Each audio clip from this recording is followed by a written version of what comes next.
নমস্কাৰ প্ৰিয় দৰ্শক, প্ৰজ্ঞান ইউনিভাৰ্ছ চেনেলত মই বিপুল শৰ্মা আপোনালোকক সকলোকে মই স্বাগতম জনাইছোঁ। আজি আমি আপোনালোকলৈ লৈ আহিছোঁ এটা বিশেষ ভিডিঅ' লৈ। চ' আহক আমি ভিডিঅ'ৰ মাজলৈ সোমাই যাওঁ। প্ৰিয় দৰ্শক, শনিৰ কৃপাত এই জন্মৰ তাৰিখ থকা মানুহে বহুত খ্যাতি অৰ্জন কৰে। ভাগ্যতকৈ কৰ্মৰ ওপৰত বেছি বিশ্বাস কৰে। 9টা গ্ৰহৰ বৰ্ণনা জ্যোতিষত মতে পোৱা যায়। লগতে এই গ্ৰহবোৰ নিশ্চিতভাৱে কোনোবা এটা সংখ্যাৰ লগত জড়িত। ইয়াত আমি শনিদেৱৰ লগত জড়িত সংখ্যাটো কথা কম, যিটো হৈছে 8। তাৰ অৰ্থ হ'ল মাহৰ 8, 17 বা 26 তাৰিখ জন্ম লোৱা জাতক জাতিকাসকলৰ মূল সংখ্যা 8।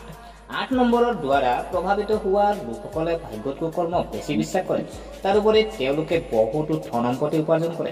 4 নম্বৰৰ সৈতে জড়িত অধিক আকৰ্ষণীয় তথ্য আমি জানো আহকচোন। প্ৰিয় দৰ্শক, সংখ্যা বিজ্ঞানৰ মতে 8 সংখ্যাৰ সৈতে জড়িত জাতক জাতিকাসকল সেই লোকসকলে ভাগ্যতকৈ কৰ্মত বেছি বিশ্বাস কৰে। লগতে এই মানুহবোৰ জীৱনত বহুত ধনী হয় আৰু এই লোকসকলে কঠোৰ পৰিশ্ৰমৰ জৰিয়তে বহুত টকা উপাৰ্জন কৰে। লগতে এই লোকসকলৰ ভাগ্য 30 বছৰৰ পাছত জিলিকি উঠে।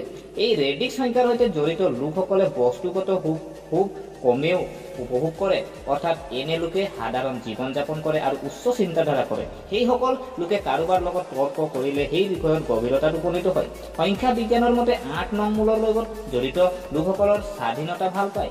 এই মানুহবোৰ কাকো চাতুৰি কৰিও ভাল নাপায়। লগতে এই লোকসকলে নিজৰ ক্ষমতা কম ব্যৱহাৰ কৰে। এই মানুহবোৰ স্বভাৱতে শান্ত, কিন্তু যদি তেওঁলোকৰ বৰ খং কৰে তেন্তে তেওঁলোকে কাৰো কথা নুশুনে। এই লোকসকলে কামটো এবাৰ হাতত ল'লে সম্পূৰ্ণ কৰিবলৈ সকলো প্ৰচেষ্টা চলায়। যদি ৰেডিক্স নম্বৰৰ 8 সৈতে জড়িত লোকসকলে শনি গ্ৰহৰ সৈতে জড়িত কাম বা ব্যৱসায় কৰে তেন্তে তেওঁলোকে ভাল লাভ পাব। আৰু উদাহৰণস্বৰূপে পেট্ৰল, তেল, লোহা আৰু খনিজ পদাৰ্থৰ লগত জড়িত কামত ভাল লাভ হ'ব পাৰে।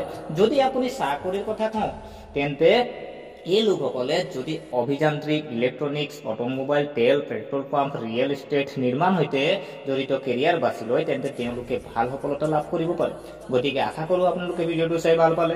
যদি এই ভিডিঅ' আপোনাক কিঞ্চিত মানুহ লাভান্বিত কৰিছে তেনেহ'লে চেনেলটো ছাবস্ক্ৰাইব কৰাৰ লগতে লাইক কমেণ্ট কৰি উৎসাহিত কৰিব বুলি আশা ৰাখিলোঁ। পুনৰ লগ পোৱাৰ প্ৰতিশ্ৰুতিৰে আজিলৈ বিদায় মাগিলোঁ। ধন্যবাদ।